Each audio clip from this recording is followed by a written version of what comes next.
And welcome everyone back to another exciting and interesting episode of the Media Boat Podcast. This is episode 329, I want to say. Something like that. Something like that, possibly 330. My name's Mike. His name's Matt. My name is Matt. His name is Mike. Thank you for joining us on this wonderful Friday evening. You don't know that because this is a recorded show, but thank you for joining us. This is another edition of the Media Boat Podcast. All the things he said are true. This one will probably be a short one as this is a road day for us, as they say in baseball. We are both traveling out of town this weekend. So this is a little bit of a last recorded remote show until we go back to a normal schedule, maybe next week. Actually, no, probably not next week. Not even next 2 week. weeks.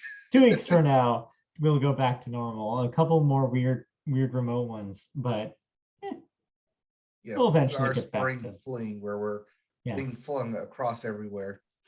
flung. Yes, So this is episode 328. We are the Media Boat Podcast.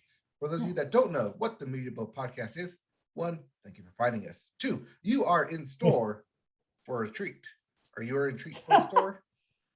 You're at the treat store. Yes, welcome to the treat store, we're where at we the talk treat about store. movies, TV, music, and video games. Not necessarily in that order. Yeah, That's the proper intro. that's the proper intro. Sorry, I didn't realize you didn't do it. I assumed you did. So I assumed I did too, but I went straight into the episode number. You did. Anyway, well, let's get started then. Clearly we have this wrapped down after 300 plus episodes. So why don't you introduce the first segment?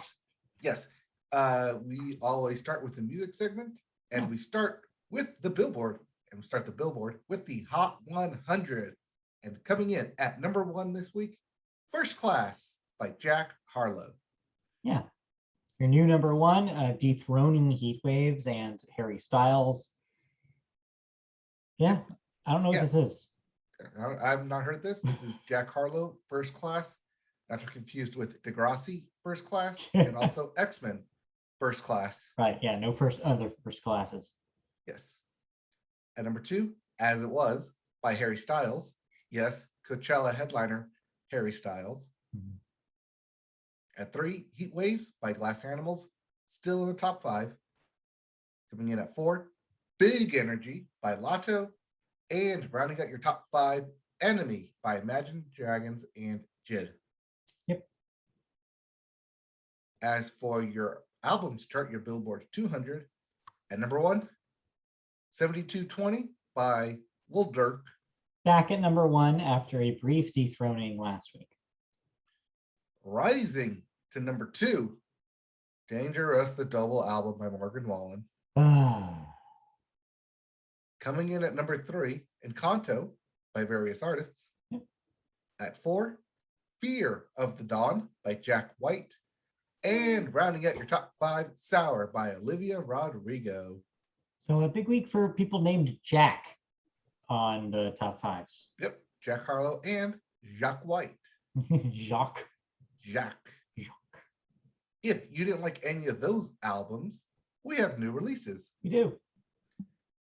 So you can listen to Alpha Games by Block Party, Parade by Front Person, Forgiveness by Girlpool, Blue Water Road by Kehlani, Emotional Eternal by Melody's Echo Chamber, Palomino by Miranda Lambert. It's here. It's finally here. Yes, that Miranda Lambert. Right in time for Stagecoach. Zeit by Rammstein. Yes, that Rammstein. Yeah. Every Shade of Blue by The Head and the Heart. Mahal by Toro y Moi. Moi. Moi. And a new album titled A Beautiful Time by Willie Nelson. Yes, that Willie Nelson is still putting out albums in the year of our Lord 2022. Is he going to be at Stagecoach? I don't believe so, but he's going to have his own co-headliner with Casey Musgraves at the Rose Bowl in the summer. I see. No shocker. Tickets already purchased. You didn't even have to tell me. I figured. You just assumed it oozes out. But yes, Willie Nelson with a new album Yeah. Still kicking. and still jamming, apparently. Still jamming, exactly. All right, so let's get into some music news. And we've got so much music news that we're going to wrap it all up into the bits. Indeed. And we'll start with Justin Bieber and Dan and Shay are hit with a lawsuit over the Grammy-winning hit 10,000 Hours. Yes. So just a brief information about this beyond the headline. I guess it's from a song that doesn't even have an art. That's so obscure. It doesn't even have an artist attached to it. Like it was never properly released, but it was written and published from 1980, and it's the publisher that's coming after them here. They did consult a music licensing expert on the subject, and that expert says that there is a valid reason to question the song. So the publisher has the song rights Yeah. to a never released song, Yeah.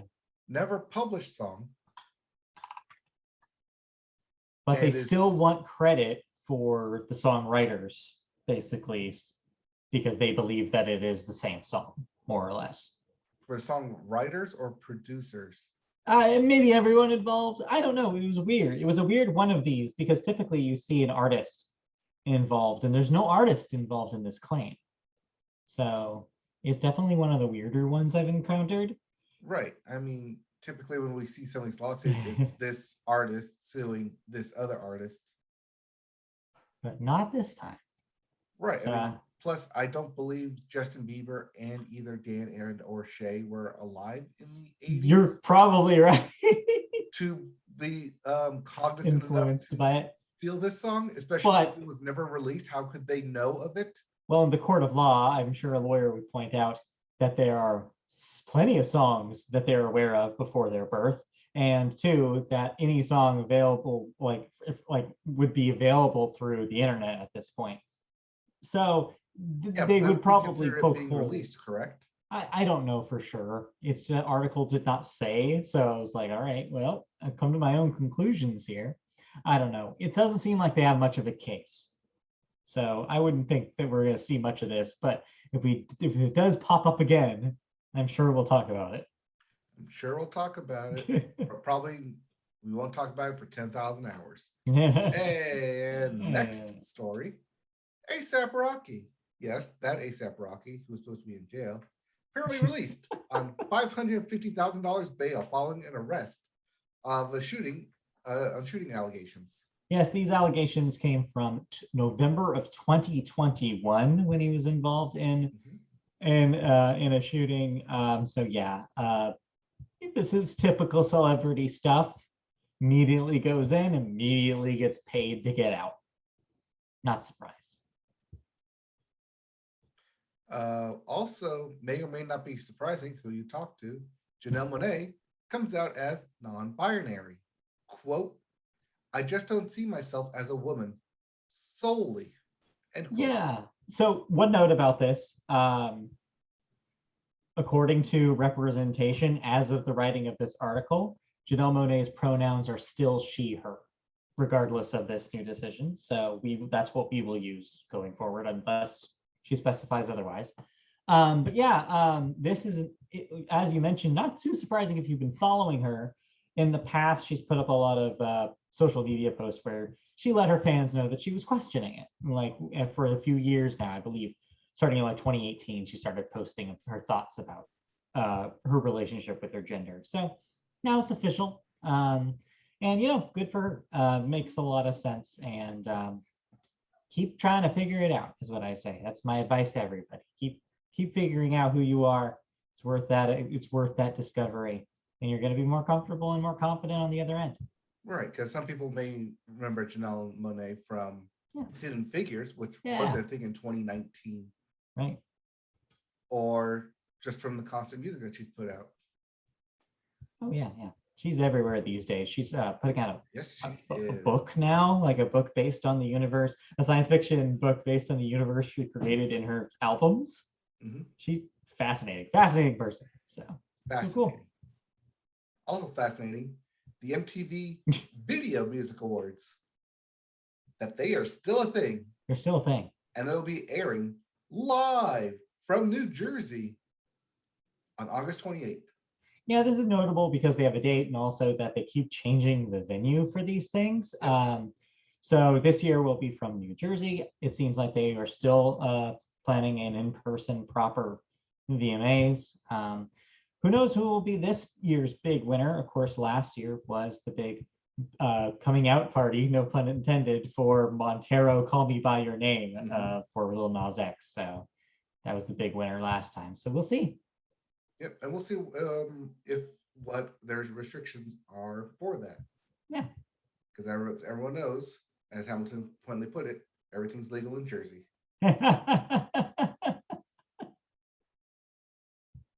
In other news, rapper Pooh Shiesty has been sentenced to 63 months in prison after pleading guilty to firearms conspiracy charge. So yeah, we won't see Pooh Shiesty for a while, unless he pulls an ASAP Rocky and gets a bail immediately. We'll see. We'll see, but 63 months is 5 years, just over 5 years. Yeah, we'll see. So we'll see. Means next album out is 2027, just in time for the 2028 Olympics. Sure. That's what he's going for. That's what it is. We also have that BTS announced a new album with the tagline, "We are bulletproof." Yeah, not sure if that's the name of the album or just what they're going to marketing with for it, but hey, we're entering into a new BTS era, so get ready. The army, I'm sure, is prepared. You get it? Army, bulletproof. Speaking of new albums, Kendrick Lamar announced a new album, Mr. Morale and the Big Steppers, which is going to be due out in May. Okay, so a couple notes about this. This is probably the biggest story of the week. Of course, we've been waiting for a new Kendrick album for 4 years at this point, if not longer. He made a brief appearance in the Super Bowl halftime show this past January to show that he's still around. He's guested on a couple of songs from other rappers this year. But this is the first news of an actual new record and coming out in a month, which is kind of a big deal.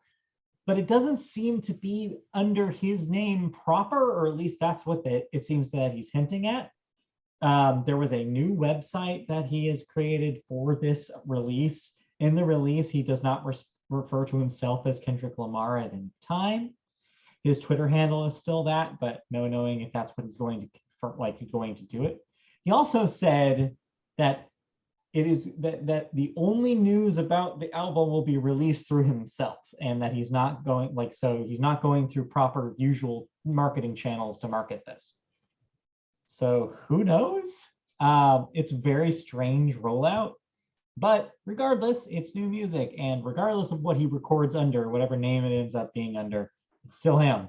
So yeah, look forward to new material next month. Record as Silky or Sonicer. I hope not. I hope it has nothing to do with that.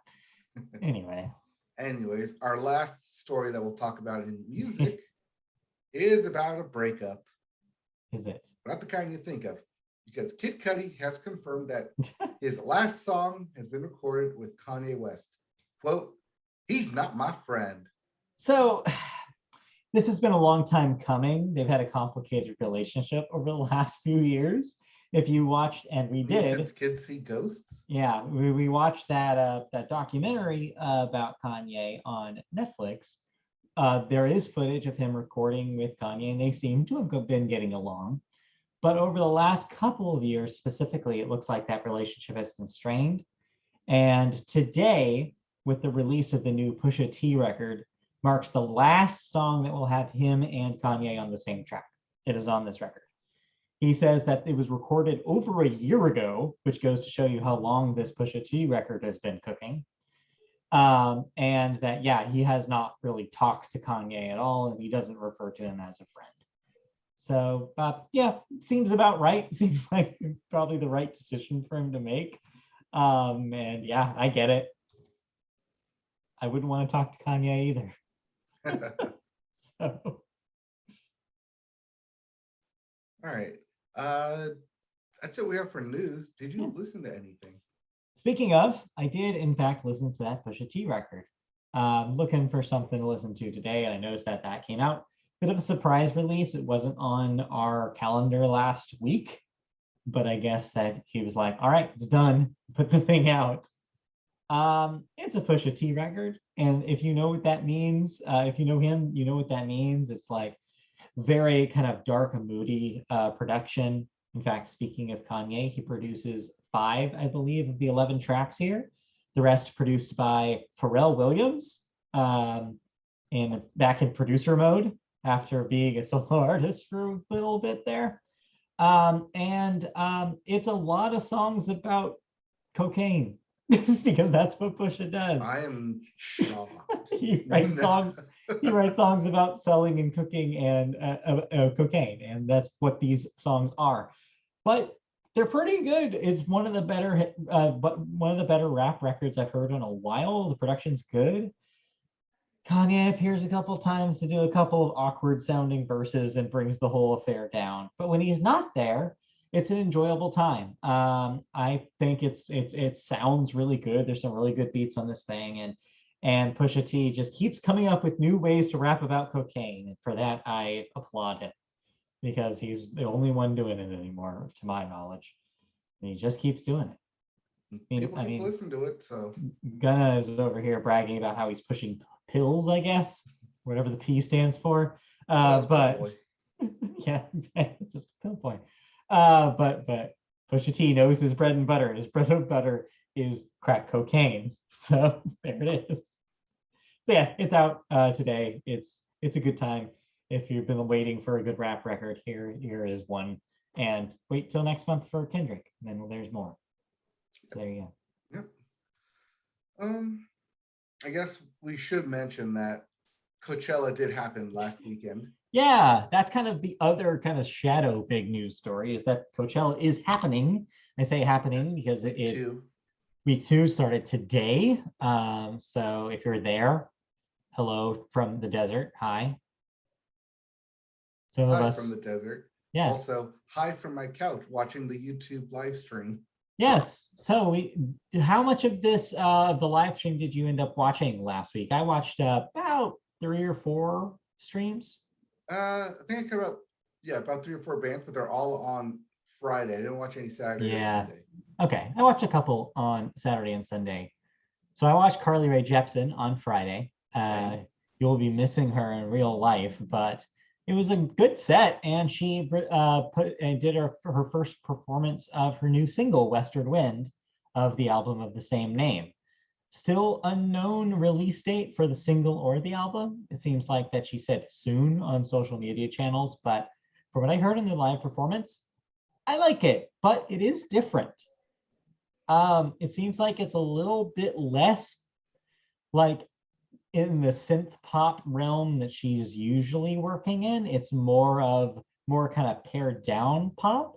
I would compare it to something on the little bit more poppy side of Casey Musgraves, or something a little just bit more, or something actually that came to mind when I was listening to it was Solar Power era Lord, which sounds like a bad thing because we didn't like Solar Power. It's a better song, I think, than Solar Power, but it gives the same vibes, which is what reminded me of.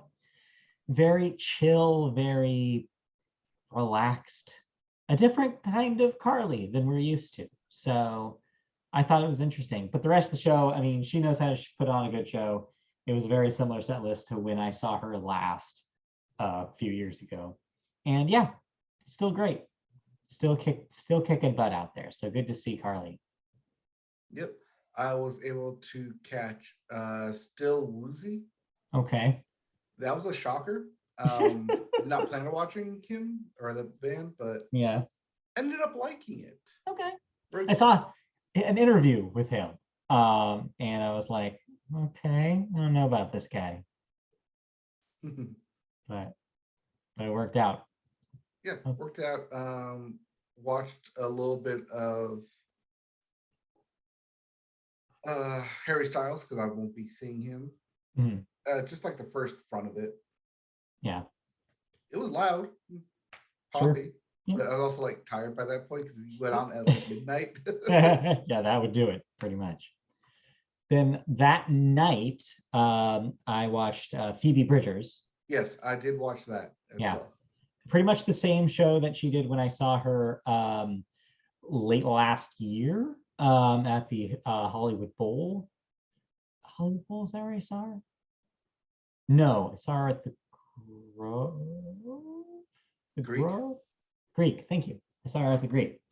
Um, and yeah, still great. If you like Phoebe, she kicks ass in that show. So I guess if you're going, that's a must do, even though it's kind of late. Yeah, I was surprised how much I actually enjoyed that show. Yeah, oh yeah, she's great. And she did also had a new single. Liked it a little less. Wasn't super exciting. But yeah, if you like her, she did all the hits, and it's what you would expect her to do. Yep. Talking to some people who went and saw some other bands. Danny Elfman seems to be the hit that people keep talking about. Yeah, there's a lot of headlines about him taking off his shirt and the audience going insane when he started playing the Simpsons theme song. I mean, it's what you think you're getting with him. Yeah, but that's the thing. I don't think people realize how big Danny Elfman is in a composer's standpoint. Yeah, how many songs he has under his belt that people know. So yeah, I guess check that out. Oh, he's on the list. Him and Mainskin. Yeah. Oh God.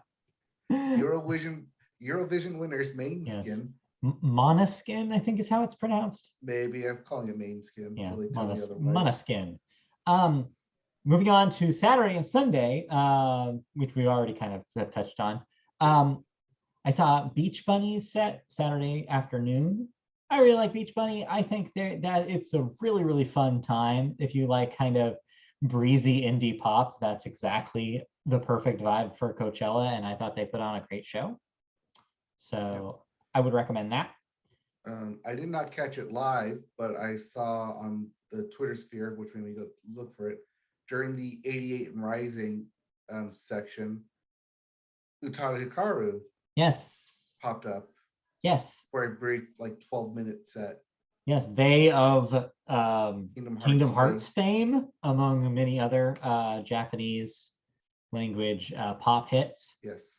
They, I believe, are there. I believe. Wait, I need to check that because I feel like I could have sworn that there was something with them. Oh, there's something about that being. Yeah, maybe. Let me double check. But yeah, definitely heard that was a really good set, and of course, Simple and Clean was at the very top. Right. Well, plus all the other intros since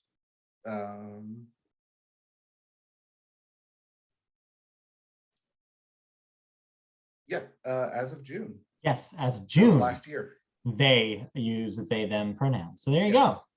Fun fact. Thank you, Internet. Thank you, Internet.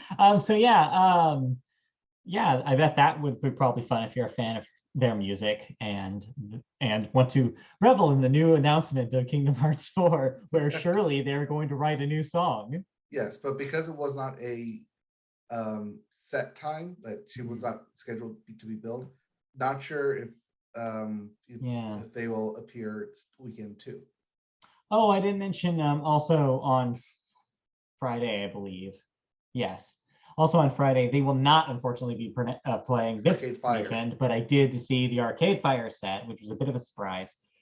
Who boy, do they put on a show? Lots of F-bombs. Was not expecting that. Oh yeah, Win Butler is just a sailor now. Never know with those Canadians. But yeah, it was a really fun show. They also played some new songs, a couple of new songs off their record that comes out next week. Or no, not next week. After 2 weeks. Yeah, 2 weeks from now. Because they're headlining with Benedict Cumberbatch on SNL. Yes. That weekend of May the 7th. Yeah. Because Yeah. Doctor Strange comes out that same weekend. Right. May 6th is when the record comes out. But yeah, unfortunately they won't be back for this weekend, but yeah, it was really, really fun. And they played all the songs you'd want them to play and ignored the songs that you don't want them to play. So there you go. Then who else? Yes, but I don't know. Like I felt like I liked all their songs. Yeah. And then Doctor was like, they're okay, like, but like I don't really like them that much. I'm like, wait, they're gonna play their hit at the end. And then they played the hit at the end. They're like, oh, they know they I have know to this end song. every show with Wake Up. They know that. Yes, They know that. They're professionals. They know what they're doing. Yep. It's like, oh, it's that band the entire time. Trust me, for someone like me, a fan, they played all the songs they needed to play. Yes. Like they really focused on the albums everybody loves and only briefly delved into the albums that people don't. So they know where their bread is buttered. Speaking of buttered bread. I also watched on, I believe the last one I watched was Sunday. I watched Biba Doobie. It was really fun to say. And also, I really enjoyed their set. Well, lesser known, they most recently put a record out with the 1975's Matt Healy, an EP last year. Mhm. She likes to do like kind of 90s influenced pop. I really like her, and her guitarist like totally shreds, and it was a really, really fun show. Little lesser known though, so check out Biba Doobie if you end up having that slot free. And no one will be there because it was very sparsely populated then too. So yep, you want to escape and go to a little smaller of a. But I will report back next week with my in-person thoughts of Coachella Weekend 2. So look forward to that. In the meantime, let's continue on with video games. Yes. And we start with new releases. So you can now play the Stanley Parable, Ultra Deluxe. Yeah. On everything. Everywhere. Everything. So yeah, if you missed this from 2015, I want to say, this is a narrative-driven first-person adventure game, and it was pretty critically acclaimed when it came out. It seemed to have a unique sense of humor and a unique approach to that kind of first-person game. I haven't played it yet, so this actually might be my chance to try it out. I've only seen people play the Stanley Parable. I've heard good things though. Good things. They do a lot of fun things with narrative and breaking fourth wall. So I think Stephen Merchant is the narrator. Yes, I want to say you're right. So yeah, that's a name you probably haven't heard in a long time. In a while. Yeah. So yeah, it seems fun. We also have Vampire: The Masquerade - Blood Hunt. Yes. For the PS5. It's already came out on the PS4. This is the PS5 version. Yeah, I believe this is the multiplayer game, the online multiplayer game based in the Vampire the Masquerade universe. It wasn't very good. No. So this one probably isn't either. But also, has it been a year already? Because Bugsnax is coming everywhere now for Xbox One, Xbox Series X, and the Switch. Fun fact. Licensing deal is up. It's been longer than that because if you recall, Bugsnax with a PS5 launch game, which means November of 2020. So it's been over a year. So yeah, Xbox players will finally get their hands on some Bugsnax. What are we talking about? We're talking about Bugsnax. So also, I believe it's coming to Game Pass. So if you have Xbox Game Pass or PC Game Pass, you can try Bugsnax. So I'm probably going to try Bugsnax before next week if I carve out some time. Speaking of, not played on the PS5? No, I never did. I missed the window. I didn't own a PS5 when they did the free week. Well, neither did I, but I just put it in my cart. And I also forgot later. I forgot to pull the trigger that week or that month when it was available. So I still have not played Bugsnax. So I might play some Bugsnax. Maybe we'll talk about that next week. Also, but I will talk about next week. I'm finally getting a copy of Wonderlands, Tiny Tina's Wonderlands in the mail. It is on its way. That reminded me, I needed to put RCS in the mail. Gamefly, unfortunately, whatever my luck is with Switch games is bad because they lost Kirby in the mail, just like they did with Metroid. So I had to do another customer service report. But I'm pretty sure after I play Wonderlands, I might call it on Gamefly for a hot second until there's something else. I might just stop because I'm sick of having to report these customer service things because somebody keeps stealing maybe my Switch games. Who knows? I don't know what's happening. But that means I will eventually have to actually finish Horizon, or maybe I'll just buy it. I don't know. I mean, it's It still might- a good game. I'm It still might not be finished with worth Horizon. the $44 they Trying want for to it. finish Horizon. That's just how big that game is. Yeah. We also have Rogue Legacy 2 for Xbox One, Xbox Series X, and PC. Yep. And Yes. Nintendo Switch Sports Finally. for the Switch. We will definitely be talking about this next week. I will absolutely pay the full price for this because I know we're going to play it a lot. Because if it's anything like Wii Sports, it's going to be really fun. So I'm really looking forward to giving this a shot. Yeah, my only thing is that if I get it this week, probably won't have time to play it. Yeah. I might wait a week, but You might not know, but I'll try to fit that in along with God, so many other games. I don't know how I'm going to do it, but yeah. Sports, they're back. yep, you get all the sports, all the Wii motion controls. Yeah. Built into the Switch. Oh yeah, plus you can use that band, the leg band, if you have. Yes, if you already have it from have it. Ring Fit Adventure, then you can already use it in the soccer mode. Yep. All right. I think that's it for new releases. Yep. So let's get into game bits. So we briefly mentioned that Bugsnax was available via PS Plus. Yep. And now that new PS, we had talked about the new PS Plus, how it would be getting an upgrade to the different tiers. Yes. We finally have a release date on that. June 13th. Yeah, June 13th will be the launch of the three-layered tiers. The three-layer burrito I like to call the new PlayStation Plus. So look forward to the next few weeks, I guess, for them to actually break down what's going to be in those game-wise. Yep. This also means that your paid subscription will fluctuate. Yes. Depending if where you are paying currently. Yeah, I believe if you have PlayStation Now, you will be rolled into one of these new plans. If you're only paying for base level PlayStation Plus, you will not see any change. Your existing stuff, your existing perks will continue. Correct. Let's see here. We also have a release date for Splatoon 3. Yes. Being released on September 9th. Yeah, finally, after kind of a while since its announcement, not knowing exactly when besides summer 2022. Now we know late summer, but still September. So yeah, look forward to that. Also, Gearbox, speaking of Tiny Tina, has decided to develop a new Tales from the Borderlands game.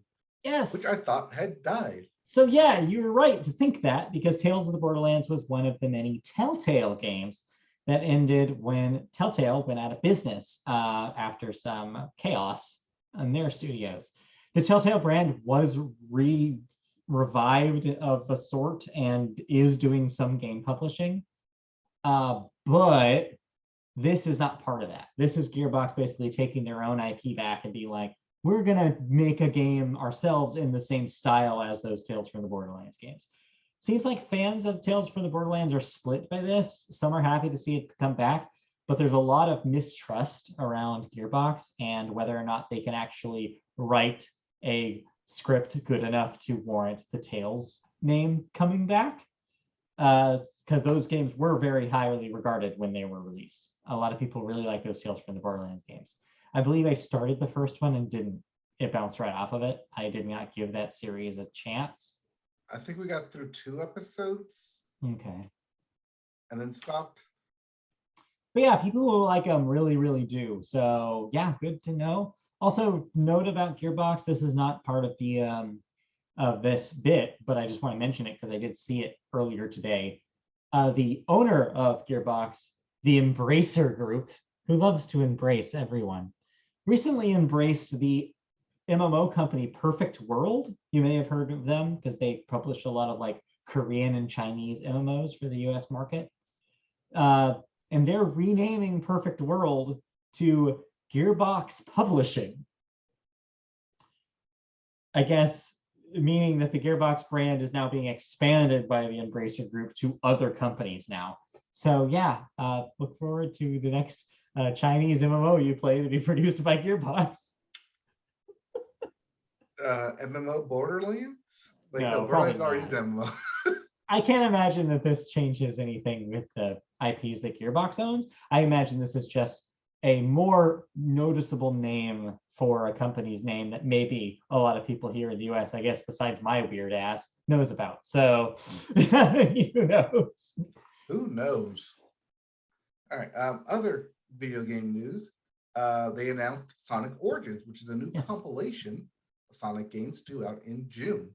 Yeah, this will have a lot of the original Sonic games. I guess this is capitalizing on the recent popularity of Sonic, especially after Sonic Mania's success, and of course, the success of the two Sonic the Hedgehog movies. So this is basically like saying to all of the new generation of Sonic fans, hey, these were how it started. This is the origins, literally, of Sonic franchise. Here, kid, play this. So yeah, look forward to that. It seems like there's going to be a lot of cool hidden secrets and stuff, unlockable material inside this game. So Sonic fans should have a good time. All the art piece artworks, behind the scenes stuff. Seems like that's their packet full of that stuff. So those are always packaged together with compilations and kind of like they're pretty good stuff. With the Sonic. Sega's pretty good with that stuff. So cool. Speaking of things that are not so good though, Halo. Yes, that Halo. The original composers Marty O'Donnell and Mike Salvatore have reportedly settled a long-running dispute with Microsoft over alleged unpaid royalties.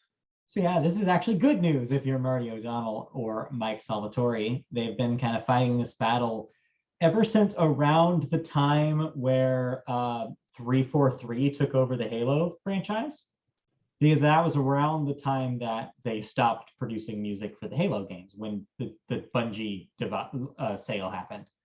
So yeah, this has been a long time coming, as the news story says, and they're finally getting paid out for Microsoft. I would bet Microsoft was just done paying the court fees for this to happen over and over and over again, and they weren't relenting. So yeah, good to see Marty get paid. Marty O'Donnell, of course, also went on to continue his work with Bungie and did compose a lot of the music for Destiny as well.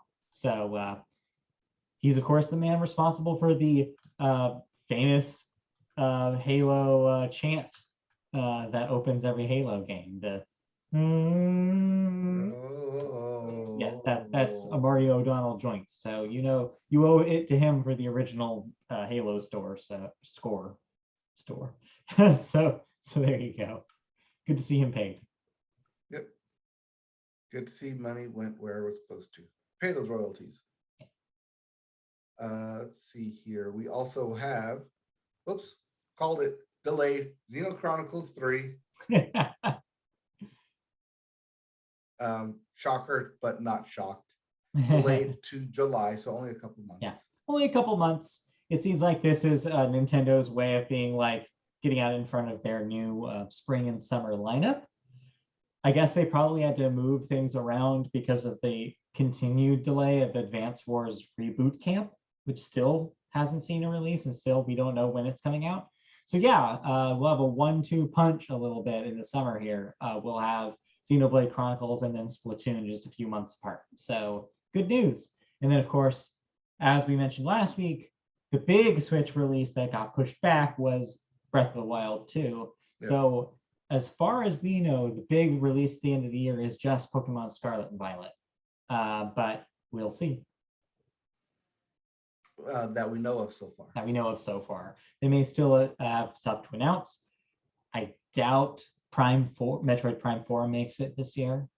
That'll probably be next year, if I had to guess. So yeah, that's what we know so far.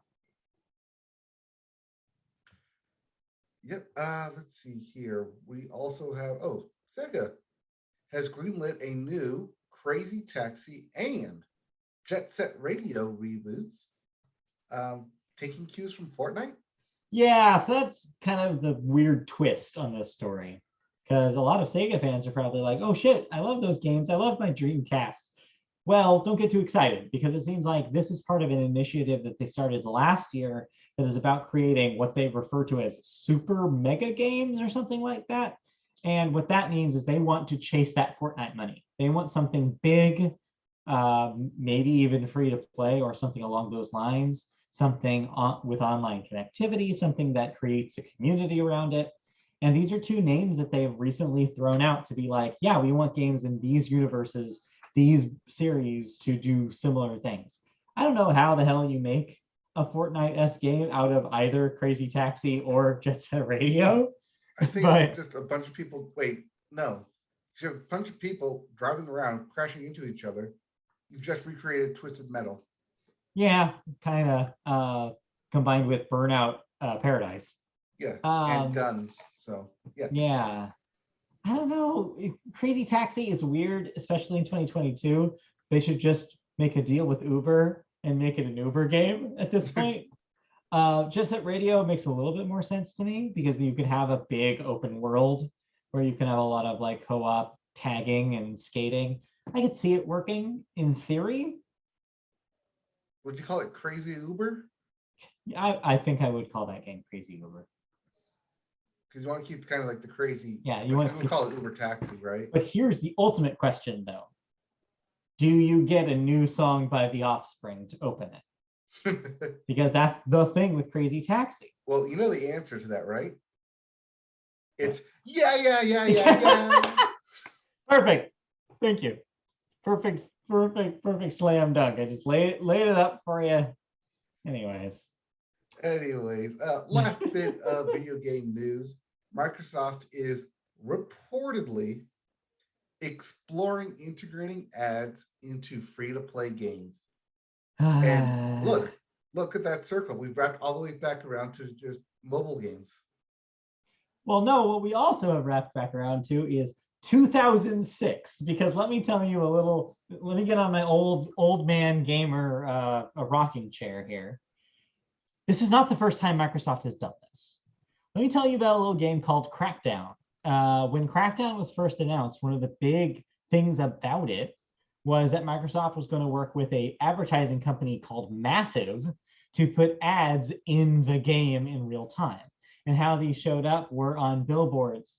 So for a while, if you played the original Crackdown at the time of release, there was ads all over the open world for not an in-game Dodge vehicle, but a real-world Dodge vehicle that you could buy. There were Dodge ads everywhere. All the cars were Dodges. This was a deal that they made to advertise in the game. One thing that has changed over the last over 15 years is that now they're saying that they want to do this to support free-to-play games. So this is not exactly the same approach. Back then it was buy a $60 game and also we advertise to you. Important to note that Crackdown was not the only game to be part of this initiative. If you played Rainbow Six Vegas around the time of the Xbox 360 launch, or a year into the launch, I think that was an 06 game, it also had copious advertisements on billboards and stuff. So this is not new. What they're doing has happened before, even on Xbox consoles. But the way that they're talking about it now, you're right, does closely resemble the mobile model and what they're already doing with some of their free-to-play PC games, like the Microsoft Solitaire collection. I would guess that this is probably closer to that. So yeah, get ready to see to have to skip ad on a game, free-to-play game very soon. You already paid for it. I don't know, free-to-play games. Yeah, free-to-play games this time. Thank God. But yeah, I'm just wanted to give that little history lesson for those of you who missed out on the early 360 and when Microsoft already had this idea. So yeah, history repeats itself. As it does. All right. Did you play anything? I mean, just the show. I got my closing pitcher back to the big leagues again. since I had to start from scratch again from the beginning of 22. Yeah, so he's a big league closer again. Almost made it to the World Series. They got to the playoffs, and then the Blue Jays beat us. Oh, Vladdy Jr. Vladdy Jr. hit a homer off of me in the ninth, and it went badly. But I got us to the doorstep, and I'm ready for that exact scenario to play in real life this year. I can see that happening. I can see that exact scenario happening. We get all the way to the first round, and then Vladdy Jr. hits Vladdy Jr. channels Vladdy Daddy. Hits something against Patrick Sandoval or something. I bet it I will put money down that will probably happen. But anyway, we'll see. Yeah, we'll see. That's all I played. Like I said, I'll try to dip my toes into those things next week. So I should have games to talk about next time. So I've been kind of playing a little bit of Horizon Zero Dawn continuously, like here and there, like an hour here, hour there. Forbidden West. Yeah, Forbidden West. But Kirby's been sucking a lot of my time. Kirby's good. It's been sucking a lot of time, especially because like I can play it without the TV. Yeah, I need to go back. I've been watching the Coachella streams, playing. I've been watching the MLB games, playing. CMTs were I think last week, playing. Okay. I need to go back to Kirby. I am about halfway. I need to go ahead and finish it. I made to the second island, which I was surprised there was a second island. You're in the second world? Yeah. So that's the water one, right? The beachy. No, second island. What? Spoilers? No, because I know I'm further than you. Are you? I think so. Are you? Pretty sure. Last time you said you were still in the first world. Oh yeah.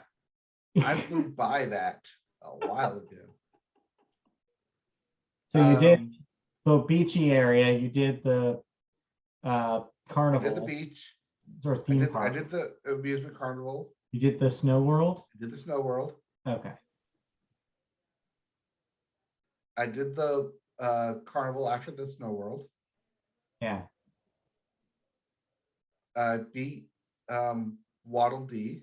No, not Waddle Dee. King DDD. Oh, okay. So you are further than me then. Oh, sorry. So you haven't beaten King DDD. I have not gotten to King DDD yet. Oh, okay. So yeah, you did pass me.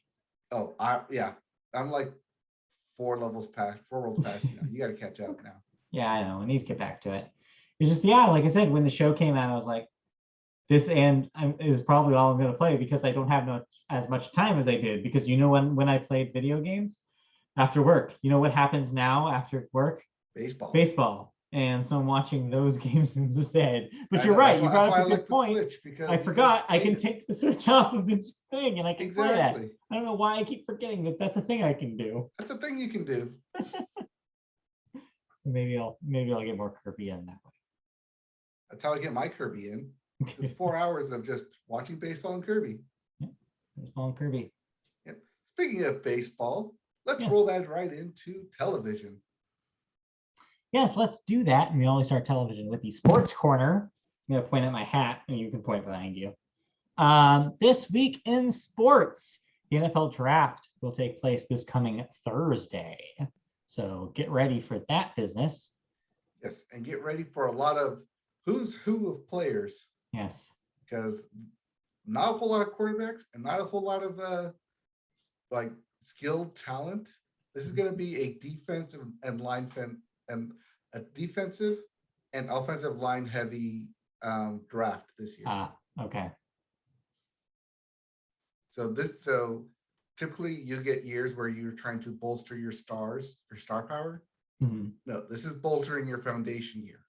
Right. Next year is going to be your star year. Well, bolster your foundation now.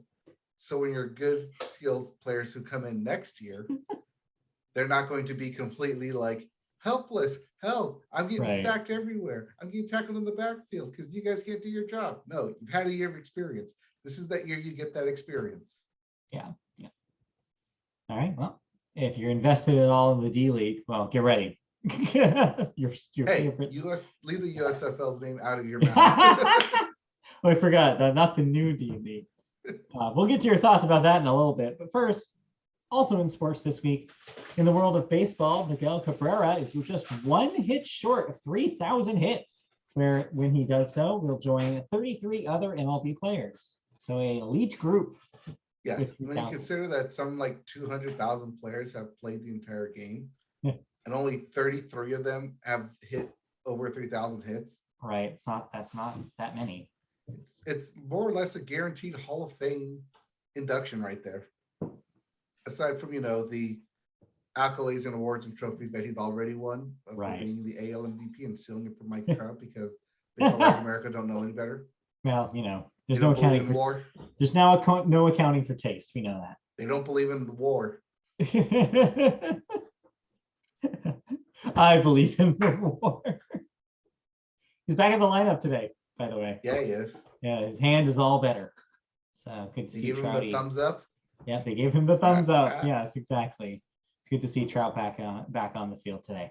Anyway, what else do we got here? Let's talk about Tyson Fury. The Gypsy King. Can you say that anymore? I don't think you can say that anymore. I believe he still goes by the Gypsy King. Well, he needs a better name then. Well, last I saw in the article, he was still referring to himself as the Gypsy King. Well, he needs to read an article. Anyway, I'm guessing this is a fighting thing. Yes. Is this UFC? Boxing, heavyweight. Boxing. Thank you. I had no idea. Will face off against Dillian White. Dillian White on Saturday at Wembley Stadium in London on ESPN Plus, also available on pay-per-view for the Boxing Heavyweight Championship. So get ready for your friends to spend a lot of money on something that will bore you to death. I don't know. The last 2 times Tyson Fury fought, actually technically 3 times, against Deontay Wilder, they went the distance. It was not a boring fight. Those were exciting fights. I guess those were big blow fights. I guess and I'm again, assuming... that was also the time Deontay Wilder came out in like the Black Panther garb and like wearing shoulder pads, kind of like a Power Ranger suit. And then people were saying, "Oh, you tired yourself out because you're wearing this 50-pound garb just to walk down the aisle." I mean, they'll do to the ring. Not a good start, I don't think. No. No, I was just speaking to. It seems like when there's a mainstream boxing match the last few years, the feedback after it's over has been like, "Man, what did I just watch 5 minutes of? Like, this is so disappointing." I mean, especially when you're just gonna watch the clip either the next day or you're gonna watch. The thing you want to see is the highlight, and they're going to show that on SportsCenter. So just hold your horses, and the cool stuff, you will see it. You won't have to spend extra money for it. Unless you're an idiot like me, and I already have ESPN Plus for some stupid reason, because I was in a brief 2 weeks where baseball was in limbo, and I needed it, and so I watched some college games. I'm still not going to watch this, but I could. Just knowing that I have it, I have the ability to do so. I'm not going to do that. That's all right. You're not that bad of an idiot because with ESPN Plus, come next Tuesday is the finale of Man in the Arena. Ah, yes, the Tom Brady docu-series. Yes, you already announced that the finale will air on Tuesday. Yes. As foretold, when he said we'll put out the final episode in April. Right. Literally the last week of April, they're going to put it out. I'm guessing that the last thing, they had to wait because the last thing is, oh, wait, he's not actually retired. By the way, I'm not done yet. I thought this was going to be done. But I still got so much in the tank. Some Rocky bullshit music starts playing, and he's like, "I'm coming back, baby." And you best believe I'm gunning for you. This is actually a good thing that we brought this up because I've been meaning to talk to you about this, something I've noticed. As someone who has ESPN Plus and Disney Plus, are you perplexed by the fact that they keep adding ESPN Plus programming to Disney Plus? Yes. It's weird, right? It's like they're not confident enough in it where they keep every once in a while they're like, "Yeah, you can have some of these 30 for 30s." Here you Part go. of me is like, this is just going to be the eventual rollover of Disney Plus and into ESPN Plus. But if they were gonna do it, But- why didn't they do it yet? Because they right. can't Well, they're take doing it baby internationally steps. with Hotstar. That's the thing. Right. Yeah. I don't know. It's very. I think it's becoming harder and harder for them to actually make a case for ESPN Plus. So this is not helping their case by putting some of the things that you would want on the thing you already have. Oh, we'll talk about that exact same we'll talk thing in a about bit that. here. But anyway, But anyways, Anything hold your else horses. yeah, hold your horses on that one. But anything else in sports that we absolutely need to talk Yes. about? Speaking of holding your horses, Okay. the running of the Roses of the Kentucky Derby Ah, is in 2 weeks. The first your- weekend in May, which will be May Yes. the 7th. get your drinks on or in your hats. Mint Wait, which juleps. one is the? It's the mint julep Mint one, right? It's juleps the and Kentucky your big Derby floppy hats. and big floppy hats. So get ready, Kentucky Derby coming. Yes, Those that horses. is a 2-minute race that does not need to be watched. And also, too you don't much need to hype. spend any money on. But I think that's just on normal cable. So Yeah, that's on NBC. Yes, you don't need to buy that's pay per network view to television. see the even. horses. Right. You can see those horses. Also, let's be real. Fuck horse racing. It seems like it's pretty messed up. Anyway, Right, the prize money doesn't go to the horse who actually runs the race. what? It is. It's really fucked up. They do those horses. Not at all creatures. Anyways. Horse racing. Anyway. No, remember he. We don't have time. Anyway. Watch Seabiscuit. Yeah, if you want to get your horse racing, just watch Seabiscuit. I don't know. Or watch cute PBS shows that talk My about Little Pony. horses. All right, let's move on into television then. Our first story. I'm so glad that you have this as our first story because it's what I wanted to talk about this week. Yes. Because we have a new story of the disaster streaming service, except with a name you will recognize. So we talked about Quibi Yeah. and we talked about IMDb TV. Yes. Technically, IMDb TV doesn't count because it's just being rebranded. Right. But yeah, Freebie. Yeah, we'll probably talk about its death next week. Probably. I don't know. But yes, the time spent on these services seems to get smaller and smaller as we have our first 1 monther in the form of CNN Plus. So here's the story of CNN Plus. Warner Brothers Discovery is making its first cut as an official entity by giving CNN Plus the axe as of April 30th. Inside CNN, the proper CNN, executives were pleased with early progress of the new venture, which 2 people indicated had nabbed 100,000 to 150,000 subscribers in just a few weeks online. Some executives believe the service was on its way toward meeting first-year goals. Quote, this decision is in line with WBD's broader direct-to-consumer strategy, says Chris Licht, the incoming CEO of CNN, in a statement. WBD CEO David Zaslav has been open in the recent past about his desire to combine all of the company's streaming video assets, which also include Discovery Plus and HBO Max, under a single umbrella. CNN Plus employees will be paid for the next 90 days and be given opportunities to explore other positions around the company. So they're not being laid off, they're not being axed. At least they're going to be placed in other places in Atlanta. But here's the thing that this story does not say. Also influencing this decision was the steep drop-off of users of CNN Plus. I did not see the drop off of So, users. yeah.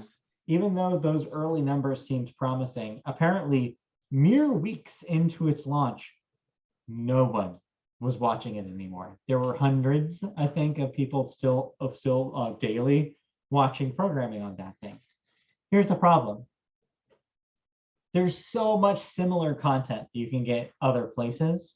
They were trying to make unique programming by marketing it with the big stars that they got to do news adjacent programming. They were trying to do deep investigative journalism. Right. But here's the thing. If you're looking at the example of how news has been treated on the internet, that stuff also doesn't get eyeballs on it.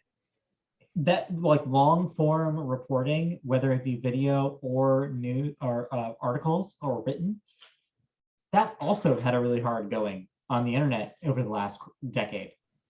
So what were they thinking was the hook here? Because that's not it. And the celebrity names weren't the hook. And also, if you want news, you can get that from CNN without having to be a subscriber to CNN Plus. It wasn't a compelling enough argument for their service. It wasn't doing anything unique. So yeah, What they should have done was put archive footage everywhere. maybe, If you want to yeah. look something up, you need to look something up. Some of the stuff that I do like that CNN does is like their history of America, what made us, building America, Mhm. like the history of World War I stuff, like news articles from there that people can use as an archive for CNN Plus. But no, instead they wanted whatever like They wanted the new stuff. celebrity they could get to do a food show or some stuff. It's like, no, that's not, there's so many other outlets for stuff programming like that. Right. So I yeah. saw that they were trying to get Anderson Cooper to do 1 Yeah. hour live Right. stream with a live audience kind of show. Not enough of a hook and not enough of those hooks. So yeah, I was not surprised. I had seen an article last week saying this is doomed. Nobody cares about this thing. And it was only a few weeks old. So I knew that they were going to pull the plug on it sooner than later. But within a month is pretty wild. It did launch literally a week or two before the deal was closed. Yeah, so here we are, leadership. like 2 weeks after post closure. That immediately dismantled it. immediately like no. Yeah, so that's the saga of CNN Plus. So good to know 30 those days. employees will be doing other things though. So let's move on to our second story about a much more successful streaming service, because CNN Plus is not the only streaming service to go through the ringer this week with numbers being reported. Netflix is reportedly in some hot water this week, as the streamer reported a Q1 loss in subscribers north of 200,000, with a predicted loss of 2 million or more in Q2. This marks the first time ever that Netflix has lost subscribers during a quarter in their 10-year history. Netflix said that that's not accounting for the losses in Russia, where the streamer cut services over the country's invasion of Ukraine. It would have added 500,000 subscribers in Q1 without that being the case. So they were still underneath predictions of where they were going to be. Netflix stock closed Tuesday at $348.42 million dollars a share.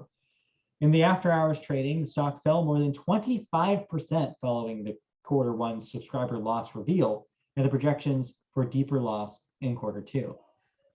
Netflix shares plummeted to their lowest point since January 2018 as investors reacted to the streamer's first subscriber loss in more than a decade. The company shed $54.4 billion in market capitalization overnight, the largest single-day decline in its history. The second biggest drop came in January, when it saw $49 billion in market cap shaved off after Q4 subscriber additions came up short. Netflix warned of slowing growth. That's a lot of business jargon. It's business jargon, but basically, over the course of 3 months, Netflix lost $100 billion in capital. So there's a lot of people asking why this has happened and trying to figure out what's going on with Netflix internally. I think a lot of things, and I don't think it's one specific thing, but I can think of one big thing that Netflix is probably putting the blame on, and it's 2 words. It's got a Disney and it's got a plus in it. I think that they are eating Netflix's lunch, and it's only getting worse for Netflix. They think that they can pull off a Squid Game every quarter, and the reality is they can't. They can't make deals consistently with original programming or imported programming in this case to bring in the viewership that they want. I'm getting a hand waving. Somebody wants to say something. Yes. I know why. You know why? Why? Yeah, because they canceled the Babysitters Club. That was going to be my second point. That was also, my second. That's what I was going to say, is that they bring in these shows and they cancel them too early. By the time they get a base and the time they get people watching them, they cancel after 2 to 3 seasons. Well, the argument that are that keep going long term are the animated shows, because they're cheap to make. We'll get there, because that's point 3. I don't know if you saw that wrinkle to this, but before I get there, Point two is along those lines is they're having the Starbucks problem or the Subway problem, which is they expanded too quickly. They spent too much money on getting more shows, more programming lined up, that now when it's time to actually put up or shut up, they have nothing to put up. And like you said, they canceled a bunch of stuff because it didn't hit internal projections when they should have a lot of base hits instead of just going for home runs the whole time. The third point, and I'm glad you brought up the animation stuff, they're now already moving on to cost reduction mode. And part of that cost reduction mode is they have completely obliterated their animated schedule. They are eliminating all in-house animated productions as of this year. That was the big bomb, I guess, dropped earlier today. So animation Twitter kind of went on about like, wow, this is brutal, because there's a lot of projects in the works, including the animated adaptation of the comic series Bone, which has been working behind the scenes since 2018 at Netflix. That's no longer happening. Future seasons now of existing animated shows at Netflix are now in jeopardy, including beloved ones like Hilda. So who knows what's going to happen. They do say that they still intend on bringing over imported animated shows that they do not produce themselves. But anything with the Netflix studios branding animation wise seems like its days are numbered. I mean, what did they expect? Yeah. So between the, I don't want to say between the three big ones, because HBO is kind of like its own thing. They're going to merge with Discovery Plus. And once that happens, they're going to be their own big giant. But between the three big streamers of content of Netflix, Disney Plus, and Apple Plus, your kids are going to go to Disney Plus. They pretty much have kids, families locked down. Plus Marvel, plus Star Wars, you can't compete. Don't try. Apple TV Plus is where all your Hollywood wants to go. They're the streamer stuff. They're the I'm a name. I can run this show because I want a project for myself. Yeah. Slightly vanity, but also extra creativity, because these are known producers, known directors who want to make passion projects. Right. Netflix is the bargain bin Walmart. We'll take anything you got and hopefully it sticks. That's why you see these, they call them up and coming actors, but really they're just the struggling actors. They're the first time actors. They're the, I've been in bits and shorts and this is my first lead role here. And they're trying to get to find those diamonds in the rough. Netflix can afford that because they have the constant stream of income. But for how long? But how long does that last? And that's what's happening now. 2 million subscribers. We are seeing the first dents in the armor right now is what's happening. And that's why investors are freaking out, because the standard bearer of streaming is now finally showing its weaknesses.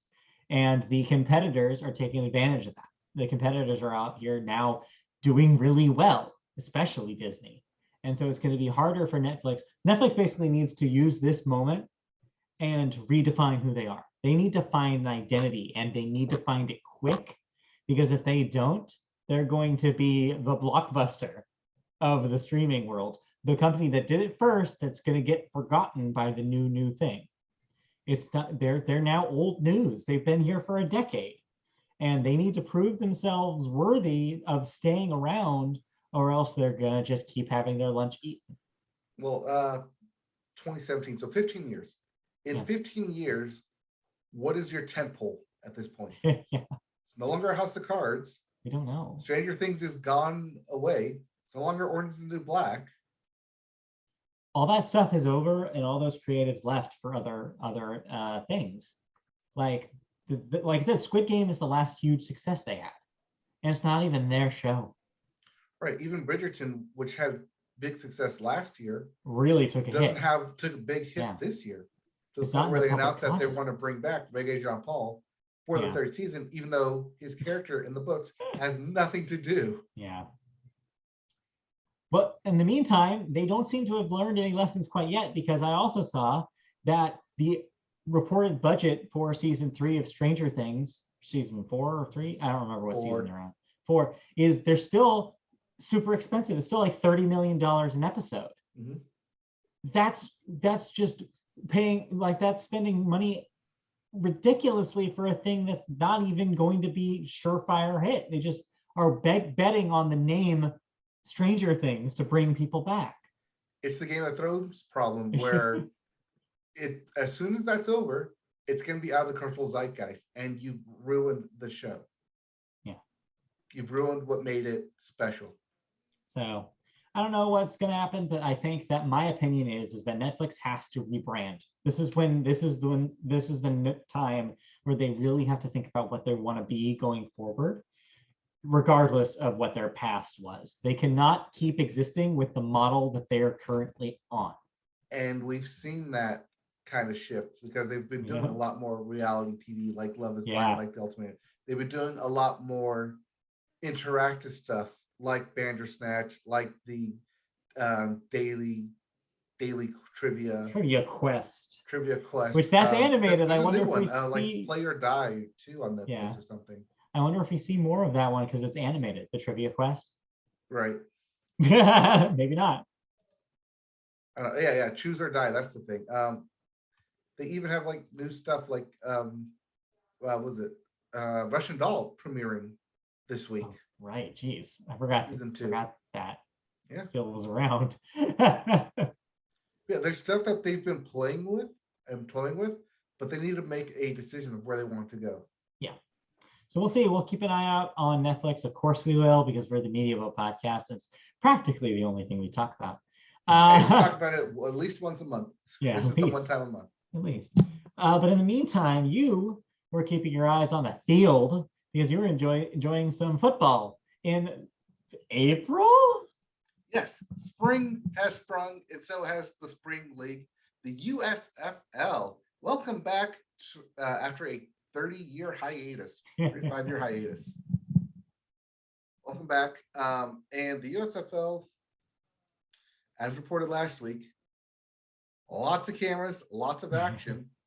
And the biggest thing I can say after watching it is I don't think miking players is a good idea in the middle of the game.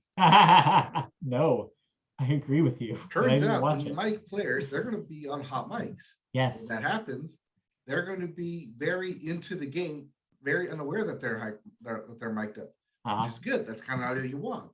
Unfortunately, when you play it on network television, you're going to get censored. You're going to get bleeped.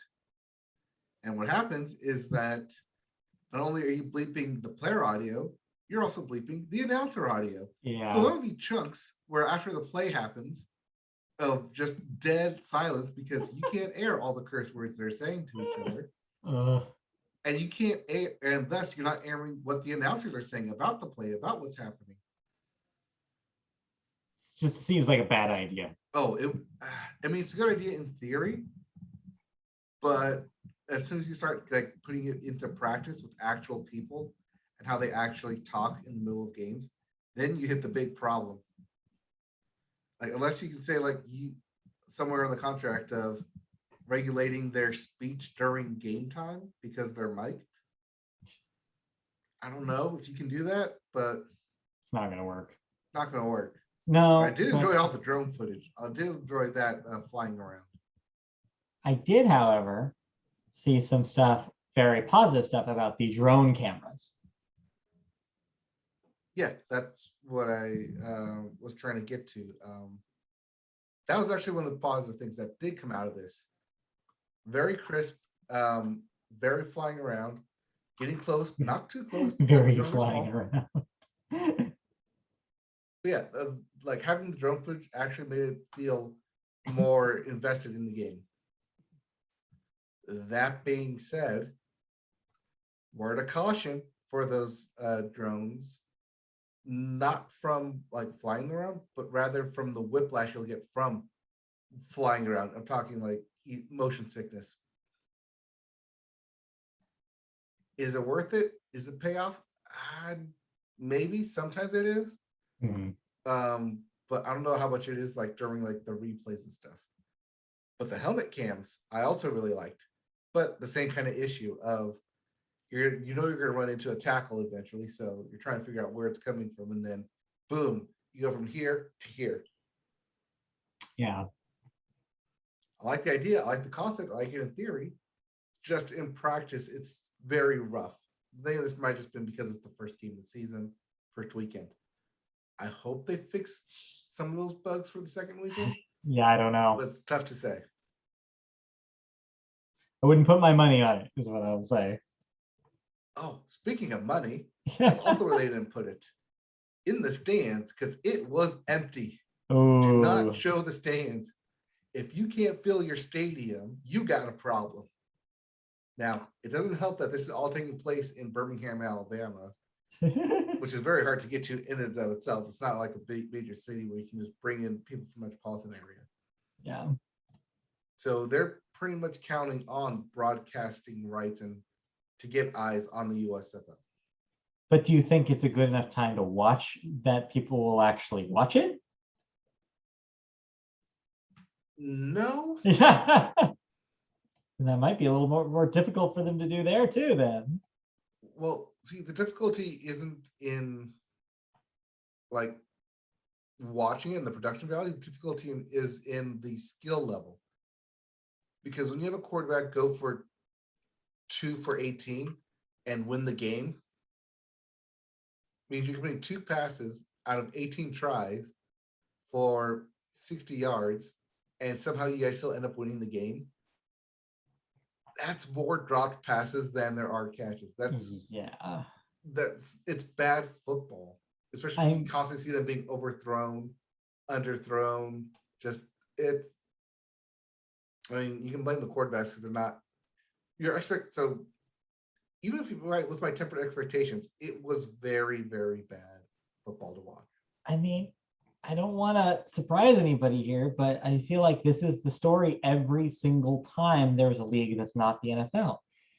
Your expectation is it's going to be the NFL, but it's not. And it's never is because we have the expectation, like you said, for the level of the talent to be here. But if you're not playing professional football all the time, you're not going to be up here. You're going to be down here. So the American populace watching football wants this. They're always going to get this. They're never going to get this. It's never going to be this unless you're poaching players. And because of contractual agreements, like you said last week, they can't do that. Right. I mean, what I would like to see is whoever wins this league to play whoever lost the NFL. And they just start swapping in and out teams. Yeah. Because if your best team can beat their worst team, why can't they become your new worst team or compete on that level? Yeah. I mean, that's what soccer does in the European League. Maybe that's how they get involved, but you're gonna have to make a deal with the NFL to make that happen. And I don't see that happening. Yeah, maybe not. Well, it exists. And it's there if you want it, I guess. And maybe they'll get better. Yep. But that's a big maybe. Did you watch anything else? Finished close enough.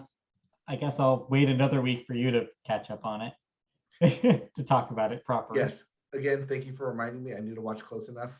I need to you need to tie a string around your finger or give yourself a sticky note on your forehead or something. Whatever you need, because you need to watch it so we can actually talk about it. Anyways. It never popped up on my feed. Well, this is me popping up on your feed to tell you about it. But yeah, that's pretty much it. Nothing else really this week. I'm going to start Close Enough now. Do it. So that way it says, hey, you still need to finish watching Close Enough. Yeah, do it. All right.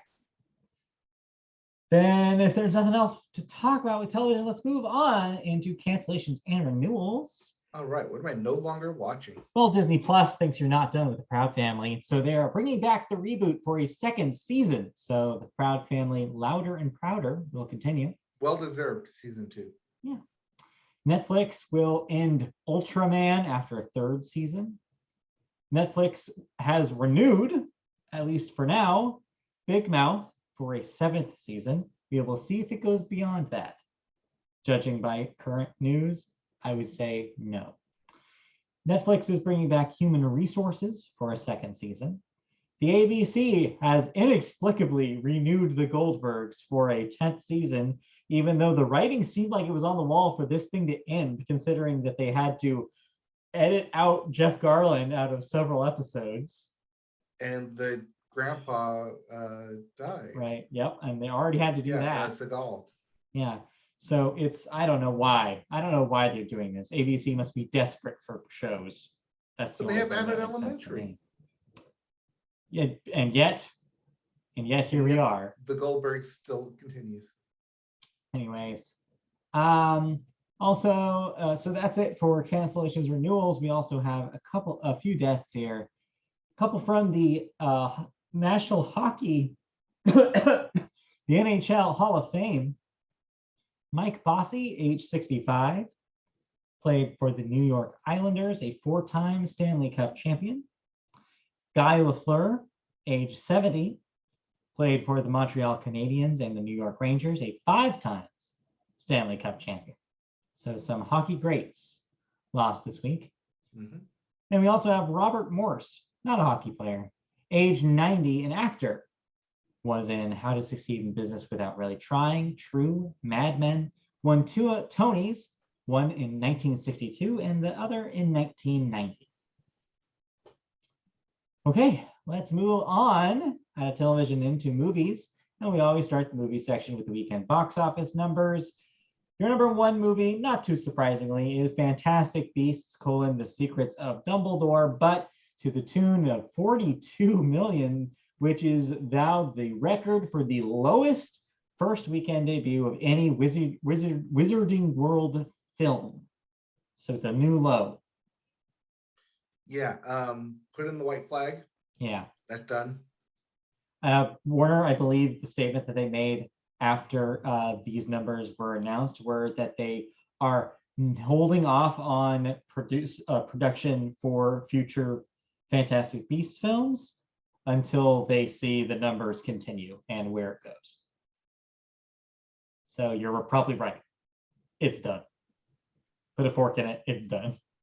Good thing we have that Harry Potter video game. Yeah, let's see how that does. Number 2, Sonic the Hedgehog in its second weekend with 29 million. That's at 118 domestic.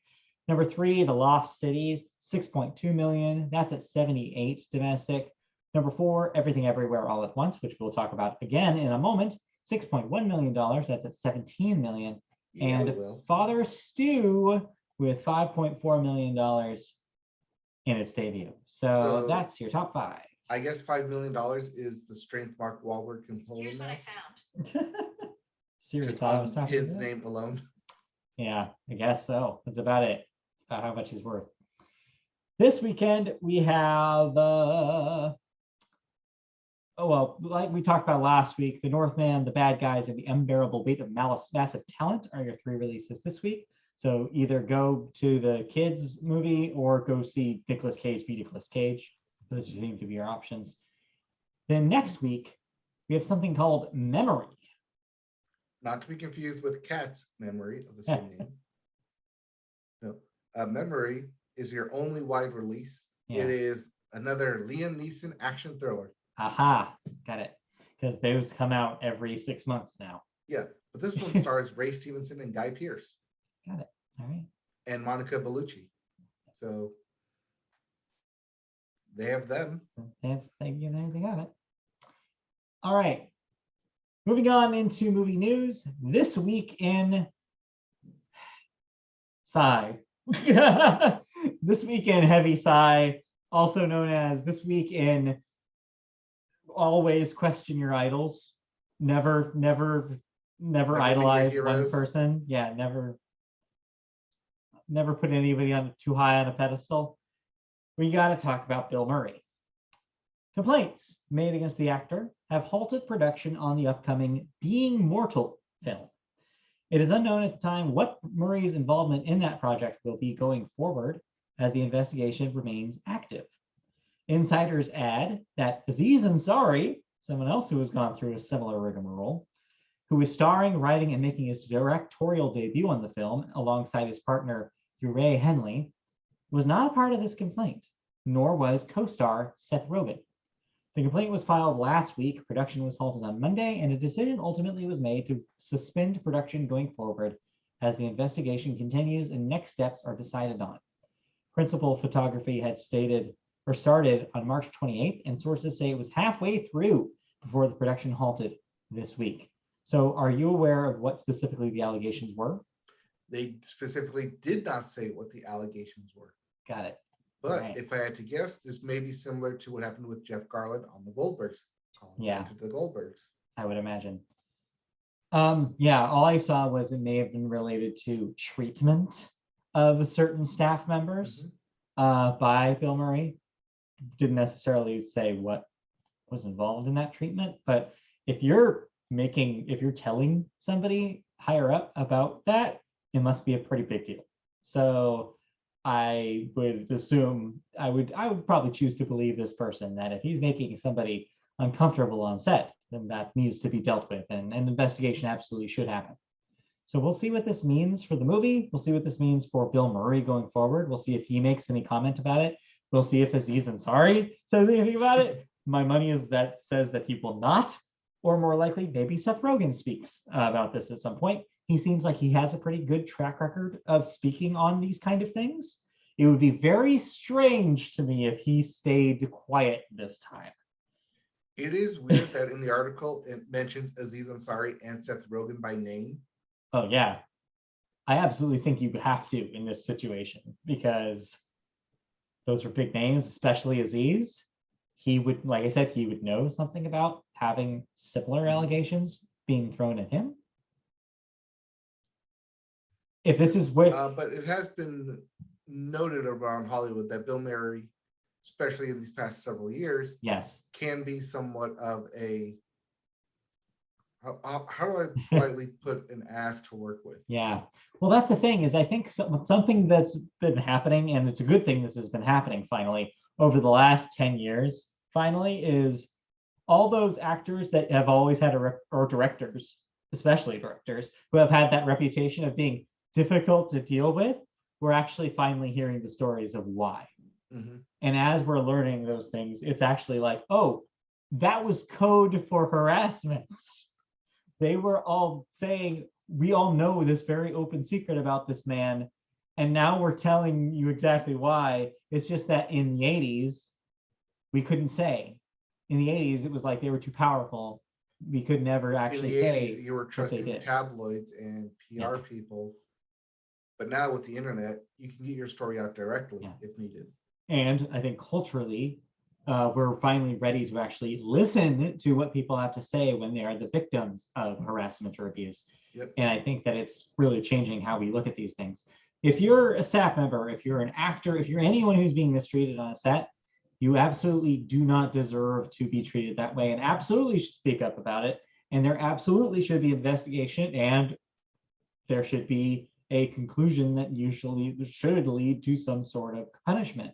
It's been ridiculous that we've gone so long in Hollywood without these stories coming out and being treated seriously until now. So yeah, I don't know. I've gotten weird vibes off of Bill Murray in the last decade, and so I feel kind of vindicated by this. I'm like, something's going on with this dude, and I don't know what. It does not seem pleasant, is what I will say. So yeah, we will keep our eye on the story, and we'll see what happens next. Let's move on. So let's go on to our next story.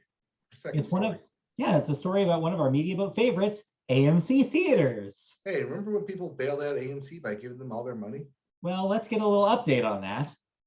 In what it describes as its first major broad-scale projector upgrade since the transition to digital, AMC Theaters has signed an agreement with Cinionic. Is that how you say that? Cinionic. Cinionic. See, if I say it Cinionic, it sounds like it's made of cinnamon. Right. Like this is like a Cinnabon it's product. like iconic cinema, so Cinionic. Iconic cinnamon. Delicious. To install Barco laser projectors in 3,500 of its U.S. auditoriums through 2026. The equipment investment is valued at about $250 million, with renovations to its premium large format auditoriums, That includes Dolby Cinema at AMC, Prime at AMC, and Select IMAX at AMC, as well as recent new build openings. The deal has been made through Cinionic's Cinema as a Service program, meaning there's a performance-driven service agreement through which Cinionic maintains ownership of the equipment. So a little bit of a rental thing happening here, as opposed to AMC owning these projectors outright. Probably smart if you're Cinionic, which means that you ultimately make the call the shots when it comes to the technology. So you, as someone who has worked in cinema adjacent company, what do you think of this move? What do you think of this industry-wise? So at this point, everyone should have been moved over to lasers. I'm be surprised if anyone outside of art houses are not on lasers by this point. Right. But what I've been trying to do is dig up some footage, trying to do some quick Googling if anywhere James Cameron is involved with Cinionic. He's gotta be, right? He's gotta be somewhere. He's I'm on. trying to find it. I know it's there. Either, I know it's got to be there somewhere. Either that or don't make this big of an upgrade to all 3,500 of your auditoriums. If there's not a reason. If there's not a reason. And a reason would be Avatar like, 2. The backing of someone big like James Cameron, who, as we know, is coming out with Avatar by the end of the year. Supposedly, maybe. So here's the thing, though, is you're either right, and this is the company that maybe he's doing business with, and maybe he hasn't done his whole PR spiel about it yet. Or here's another option. He's in bed with a different laser projection company, and these guys are telling AMC, hey, we'll get you laser projection. We're cheaper than that company. Don't waste your money on that. We'll be able to project Avatar 2 in a similar, if not equivalent, quality without you having to go make a big contract deal with these guys who are going to rip you off. And you may be right, because this deal right now being announced like this is happening on purpose, because this weekend is CinemaCon in Las Vegas. Yeah, get ahead of it. If you get AMC, your big whale, saying, hey, AMC, you're like one of the 3 biggest players in the US, we'll snatch you up now, sign this contract now before you are swayed by whatever James Cameron technology has. Right. Because they're going to show some type of Avatar related like technology. It says, hey, like if you want the best Avatar experience, go with this projector. Right. And here, by the way, here's our showcase and our preview of what Avatar 2 is going to look like, similar to what they did with 3D 12 years ago, 15 years ago. When Avatar came out in 2009. Late 2009. So nearly 13 years ago, about 12 years ago. Whew. So we'll see what happens. I mean, I guess we'll keep an eye on CinemaCon. I forgot to put my conspiracy hat on for that. But those are all just our conspiracy theories going on about this. But we'll see. But regardless, lasers. Too much of it lines up to not be related to one another. It is suspect. I had not thought about the Avatar 2 idea until you brought that up. That's a really good point. Probably why this is happening. All right. With that said, I mean, Cinionics was only founded in 2018. It won an Innovator Award in 2019, and here we are talking about it now in 2022. Yes, they're quick rise. Yeah. So while a laser projector can show you a lot of things in a movie theater, you went to a movie theater and saw everything everywhere all at once. How did you manage that? I managed that by watching a film titled Everything Everywhere All at Once. It's just not literally about everything everywhere all at once. Or is it? Oh, okay. All right. I have asked you pre-podcast to keep this spoiler free. Yes. But what I understand is a planned date to go see this film. Yeah, I wouldn't call it that. But yes, I have a planned what do you mean? day. You have a planned set time to go see this film. Yes. So without explaining exactly what's happening here, because I understand part of the enjoyment of this film is going into it blind and not knowing. I've heard good things. the rumors of what you have heard are true. Okay. Before I left the theater, as the credits were running, I texted you, you need to see this film. Right. When I walked out of the theater, I literally called people saying, you need to see this film. I called my parents on Easter asking what they were doing. They said they wanted to go to the movies. I told my parents, you know my dad, you Yeah. need to go see this film. That is the level of hype I have for this film right now. All right. I don't think I can even call it hype anymore because I've seen this film. And it's that good. This film was brought to us by the Daniels, which is a tag team director duo, who previously brought us another type of fantastical, out of the box thinking kind of movie, starring Daniel Radcliffe. I'm talking about Swiss Army Man. Oh, this is the Swiss Army Man guy? Yes. I did not know that. I did not realize that either Okay. until I did some IMDb searching of okay, what else have you guys done? I remember watching Swiss Army Man. I also remember thinking that was stupid and goofy and silly, yet had a heartwarming center in the middle. Mhm. And that's more or less kind of their shtick is this is going to be goofy. This is going to be silly. This is going to be out there. Your tolerance for how out there it is, your tolerance for how many one-off jokes can they make will determine how well you like this film. Okay. Think of it as watching 50 different music videos and getting little pieces of them everywhere because these guys used to be music video directors. So you're getting little pieces of here and there of different music videos, but somehow they all compose together to a solid story, a heartfelt story, a somewhat personal story. That is the kind of level of creativity that we're talking about here. Okay. And oddly enough, it takes place in probably two of the most boring places you could probably think of. A laundromat and the IRS building. Wow, okay.